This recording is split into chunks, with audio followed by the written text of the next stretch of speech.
Right,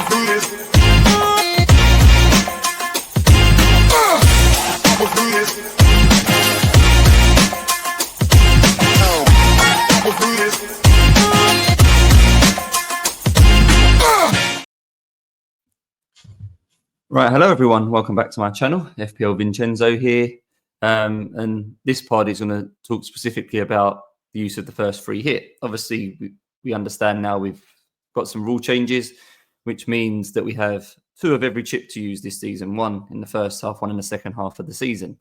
And I'm not a big fan of chips personally, but I can be on board with this one from the point of view that for a lot of us, myself included now, a completely different strategy is needed, particularly around the free hit. The free hit for me in the past has always been used in 1 of 2 game weeks. 1, to cover a big blank, or 2, to try and take advantage and maximize a big double. In the first half of the season, we're unlikely to get either of those 2 circumstances. So we've got no real evidence. Well, I don't have any real evidence of what the power of the free hit can be if used in basically a normal game week. And what the swings could be, etc., etc. So I think it's always nice for me, at least, to try new things, to try and develop myself as an FPL manager. And being given the opportunity here, I know I could play it in a free hit in a single whenever I wanted, but I think it's suboptimal to do that. But this year, we have a chance to do it. So I've already done a wildcard video looking at wildcard in game week 12. There's a separate video for those interested in the reasons behind that. But now let's look into the free hit. Just quickly, I've started a FPL mini league. So for those that want to play, the code's on the screen. For those on audio, it's the lowercase g, lowercase o, number 6, lowercase f, lowercase u, number 5. So yeah, there's a mini league going for anyone who wants to play in that. But let's jump on to how we're going to play this free hit. So last year, I think most people thought game week 1 had quite big upside. It encouraged quite a few people to try and play a bench boost in that week because the opportunity was there to have good teams playing against weak teams. There was some fixtures where price points could be covered well, and we felt like we could have multiple players with a high upside fixture. So in game week 1 last year, it was Newcastle home to Southampton. It was Liverpool away to Ipswich, and it was Tottenham away to Leicester. So the 3 newly promoted teams had teams that we thought would be quite strong. Then alongside that, we had Arsenal playing at home to Wolves and Man United playing at home to Fulham, which at the time we thought would be a good fixture. So there's 5 games there where we could load up for a bench boost.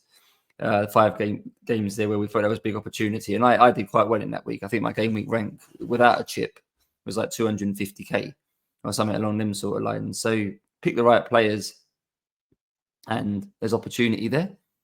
Looking through sort of the first half of the season this year, the one fixture that stood the one game week, that stood out to me as a bit of an anomaly was game week 4. So again, I know it's not as simple as maybe just targeting the newly promoted teams. We've got Crystal Palace playing at home to Sunderland. I think we know historically there's a handful of Crystal Palace players that can be good assets in this game, particularly Daniel Munoz, Ismail Assar, Eberechi Eze, if he's still there, and Mateta up front. We've got Liverpool in a very similar situation to last year, playing away to a newly promoted team. It was Ipswich last year. This time it's Burnley in game week 4. We've got Fulham at home to Leeds. Could be a nice fixture for Fulham there, and not the sort of team we'd naturally have loads of players from. And then a bit like last year, this time it's Newcastle playing at home to Wolves. Obviously, who knows where Isak will be at that point and things like that, but opportunities there to own some Newcastle players, upside fixture. And then Arsenal at home to Nottingham Forest. My expectation would be Arsenal should win that game relatively routinely, probably with a clean sheet. I'd probably think Arsenal is likely to be like a 2-0 game or something. So if you look at those 5 fixtures and my projections, I think Palace could easily score 2 or 3 goals, maybe keep a clean sheet. Liverpool, you'd expect to score 3 or 4 goals, keep a clean sheet. Fulham should score 2+, keep a clean sheet. Newcastle the same, maybe 2-1. Newcastle, Wolves, and then Arsenal, something like 2-0. So there's quite a lot of goals, I think, to be scored between those 5 teams: Crystal Palace, Liverpool, Fulham, Newcastle, and Arsenal.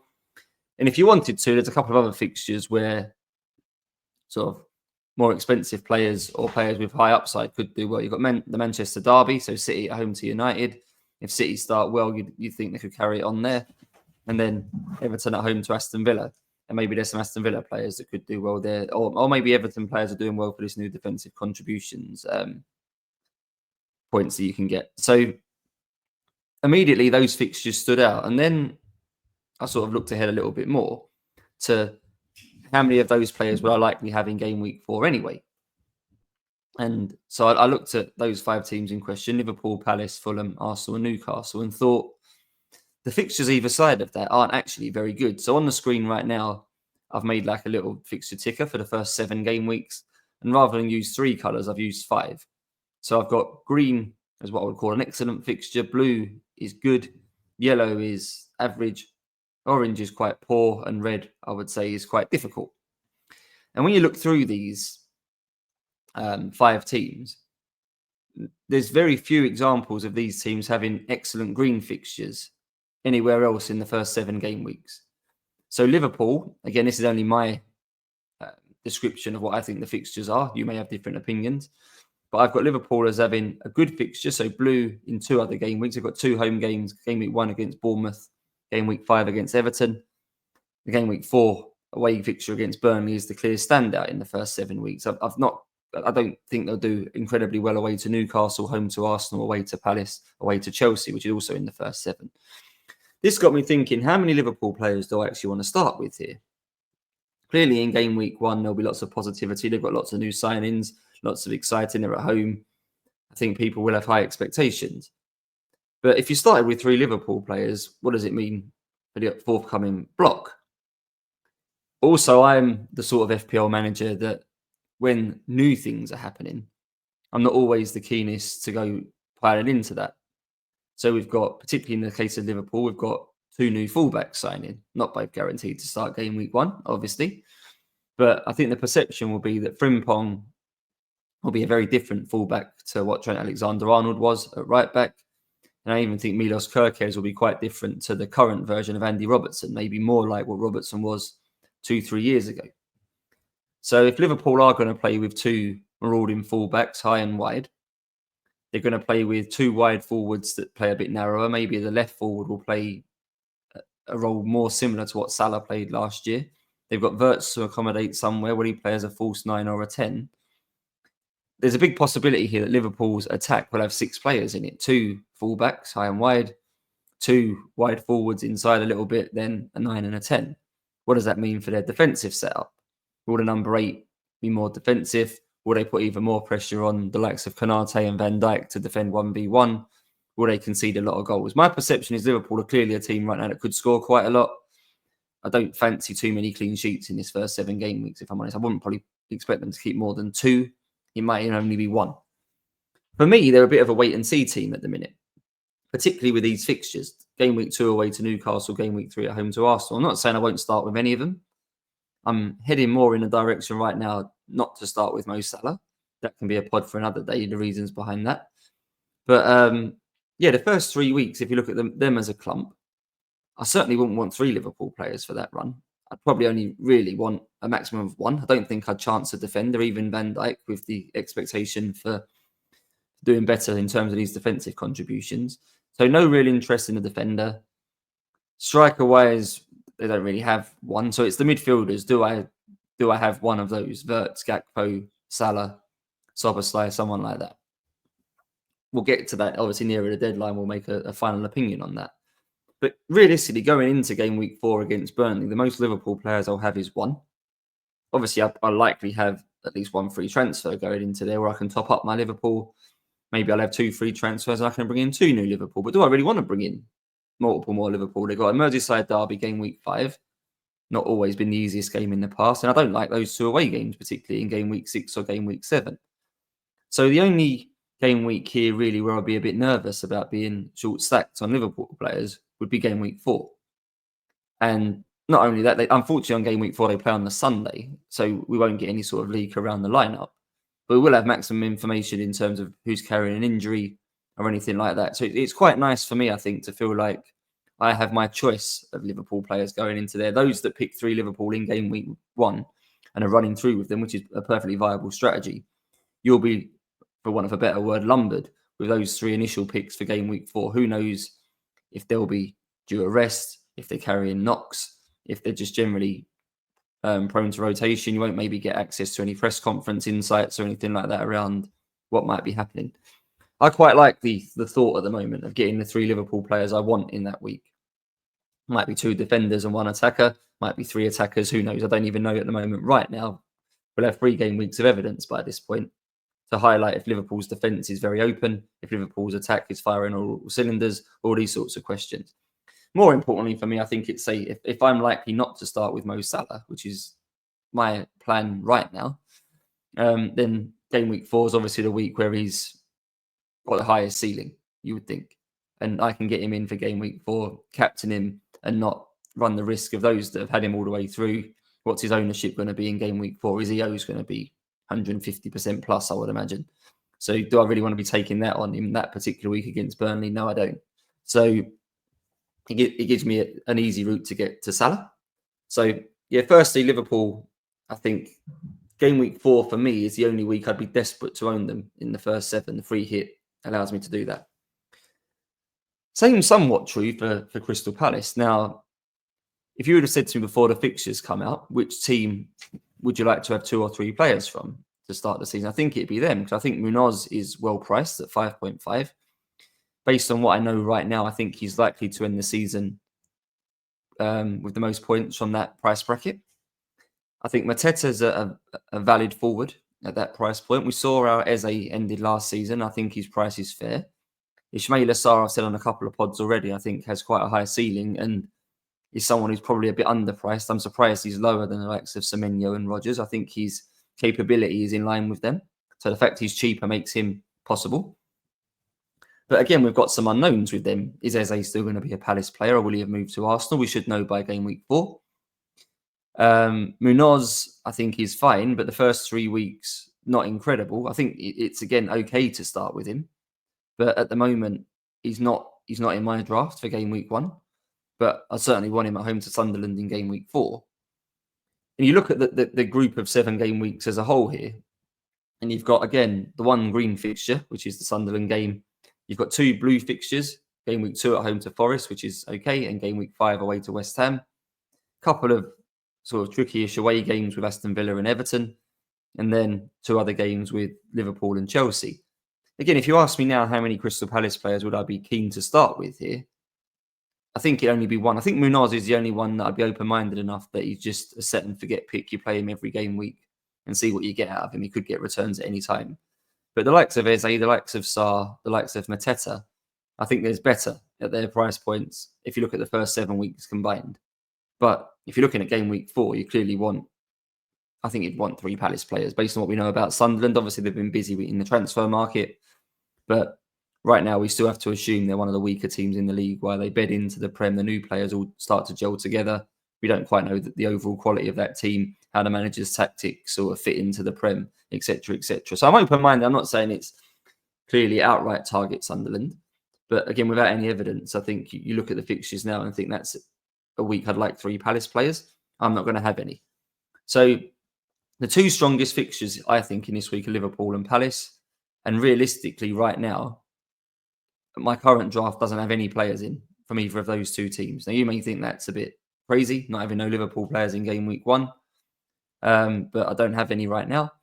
And then, Palace, I won't have any either. So the 2 strongest teams have got what look like the 2 strongest teams for game week 4 in the sense they're playing what we think are the 2 weakest teams. I don't have any players from. The free hit can give me 6.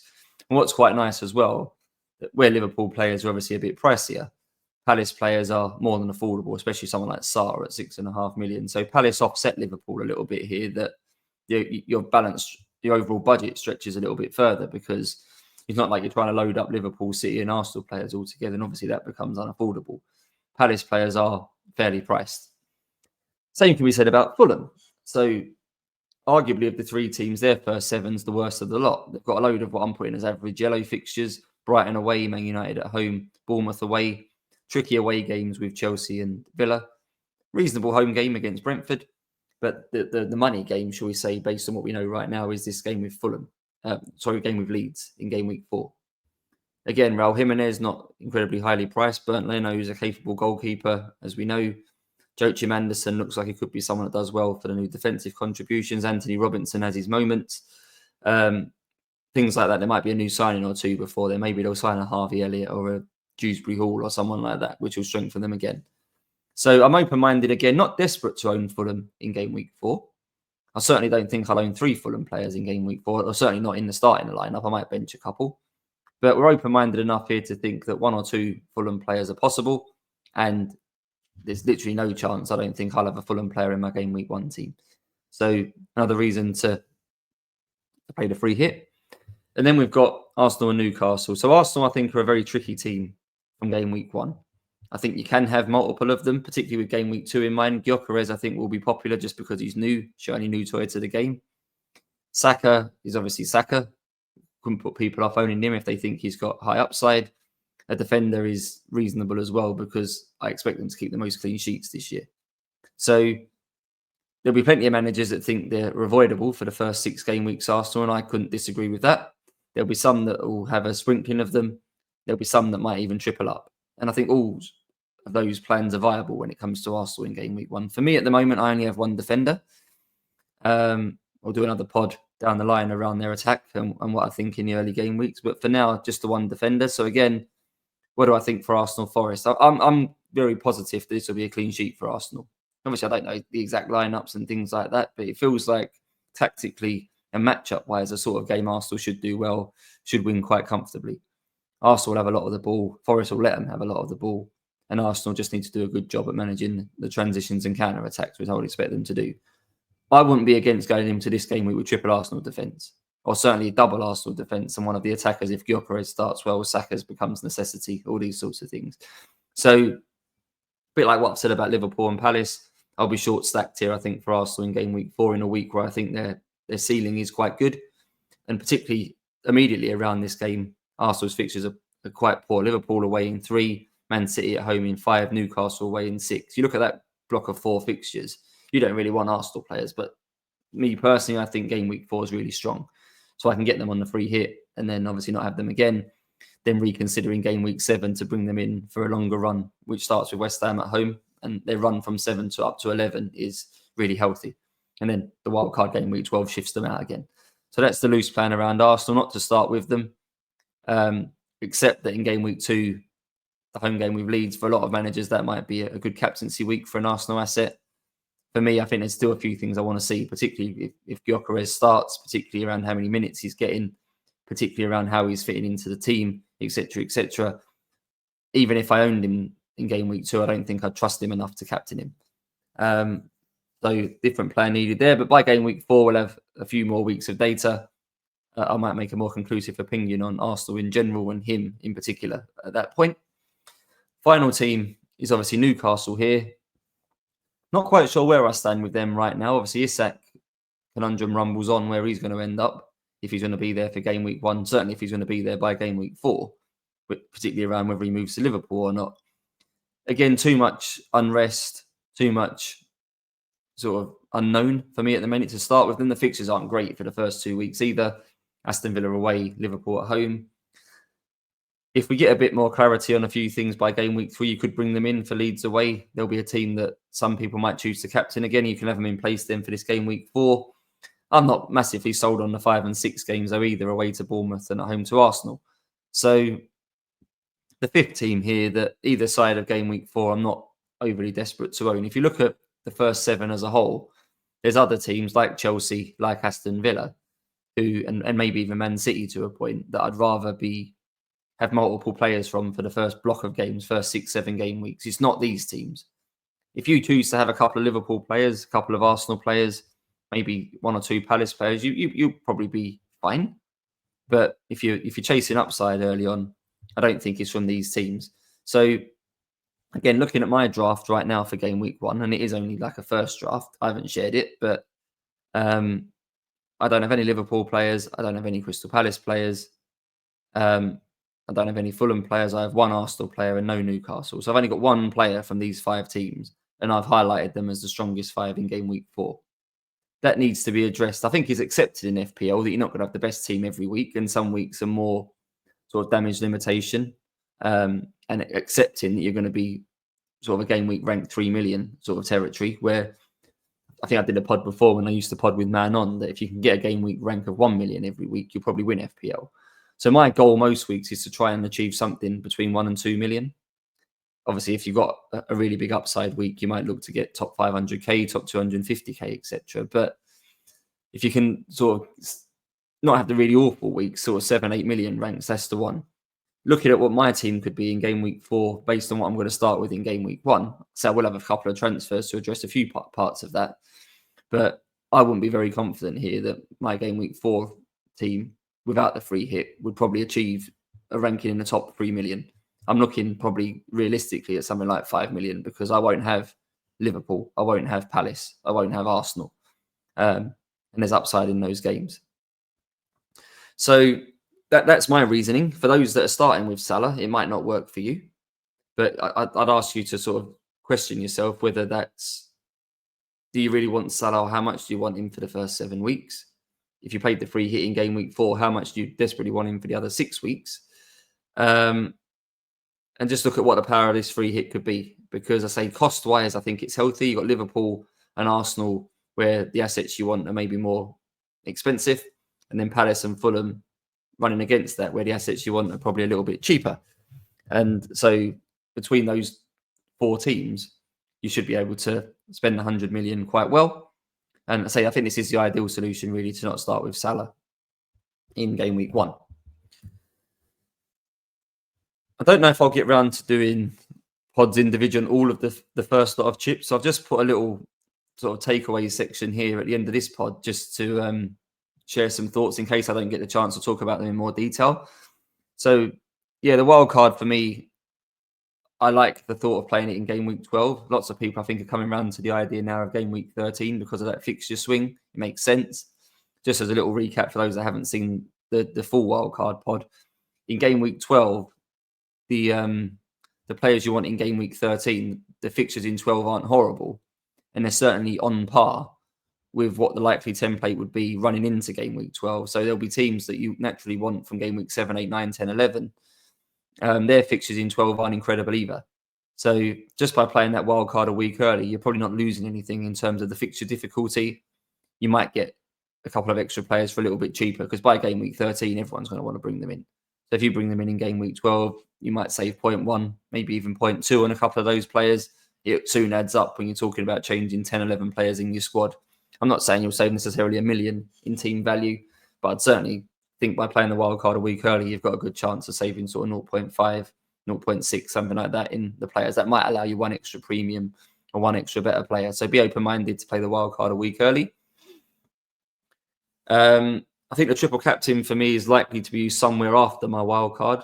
The reason for the wild card is because so many of the stronger teams, particularly Newcastle and Liverpool and Manchester City, play a lot of the promoted teams quite close together, between 13 and 20. There'll be an opportunity there, I think, to play a triple captain. I think Salah's at home to Sunderland, for example, in game week 14. I think Haaland's got Burnley in that run, etc., etc. So I think my triple captain will be played somewhere in there where we've got the 2 premium players in the game, with home games versus the supposed weaker teams in the league. That seems like the best chance for me to play a triple captain. So that will come after the wild card for me. Because of that wild card and because of the continuous good fixtures, I don't think there's a reason to play a free hit after game week 12. So for me, the free hit's early. I might do a pod on bench boost game week 1, and I think if you are going to do that, a free hit in game week 2 is valid, particularly if you're going to load up on Tottenham in game week 1. They've obviously got Burnley. You probably want 3 in game week 2. They've got Man City. You probably don't want any. So the free hit's a way of navigating that. So I don't hate the free hit in game week 2. I think those that don't start Haaland might look at game week 6, I think it is, where Man City have got a good fixture. That might be the reverse of what I'm doing here to get Salah into my team for the one sort of dangerous week, should we say. But there's not, I looked for it in reasonable detail the first sort of 11 weeks. And I didn't see masses of big opportunity to play the free hit. And that's what pushed me towards this game week 4 free hit. And then the game week 4 free hit made me question how much did I really want Salah if I had him on the free hit. And then I started building my team from that point onwards. So yeah, the free hit for me, I think, has to be used in the first 11 weeks. In terms of the bench boost, I think the game week 1 brigade will pick up. People will start doing it. And I understand the reasons why, that you're not really setting up for it with transfers. You just pick the team and you're done. There is a week, I think it's game week 17, where, again, the fixtures lend itself to it quite well. I think it's Bournemouth and Brighton, quite possibly, that have really nice home games in that week. A bit like what I've said in this pod around Palace and Fulham. Their players are quite cheap, but they have decent upside. In game week 17, I think it'll be the same for Bournemouth and for Brighton. And I think in my wildcard pod, I'd highlighted those two teams as well as not having bad runs all the way through from sort of game week 12 onwards. So they're quite handy bench players most weeks. And say if they've got a good fixture in game week 17, that's perfect to pull the bench boost out. At that point, players would have gone to AFCON. So again, might be some opportunities there to stretch the budget a bit further with no Salah around, for example. So that's my loose plan. If you push me now to pick actual game weeks for this, I think for me it's free hit game week 4, it's wildcard game week 12, triple captain so probably 14, and bench boost 17 for the first half of the season. But I might try, and if I can, before obviously we get to game week 1 deadline, I might have a little bit, particularly around the bench boost, I might do a pod around the different weeks that it makes sense to use it, have a look at game week 1, so highlight a bit more around this game week 17 plan to see if it comes together. That's it. Not loads of slides today, but yeah, that's my loose thoughts right now. I actually, for some strange reason, when the game came out, I didn't really pick a draft. I had the auto pick team. I needed a method on how to pick the team, and my method was actually which week stands out as a free hit. Game week 4 stood out as the free hit. Looked at what players I wanted there, particularly Liverpool, Crystal Palace, then thought I don't really want these players either side, and Arsenal to a point as well. And that started to then allow me to build my actual game week 1 team in a bit more detail with a bit more clarity. So I've got to that now. I might share a draft at some point soon. It's because it's likely to change so much and there's so much up in the air. I don't really see the point in sharing a draft yet because I'd feel a bit bad. I think if I shared a draft and then by game week 1 deadline, I had 10 different players in there, I'd think, what's the point in that initial draft? So not much to learn right now. The points of why I've picked certain players, I think, will naturally come up in other pods that I talk about things. So I've already mentioned today a little bit around what I think about Liverpool to start with and Arsenal a little bit around what I'm going to start with. So we'll get on to other teams in that way as well. So yeah, thanks for listening to this one today. And I'll have another pod out probably by the weekend, looking at something else in FPL. If you've got anything you want me to talk about, then obviously leave me some comments on this video and I'll consider what we can do.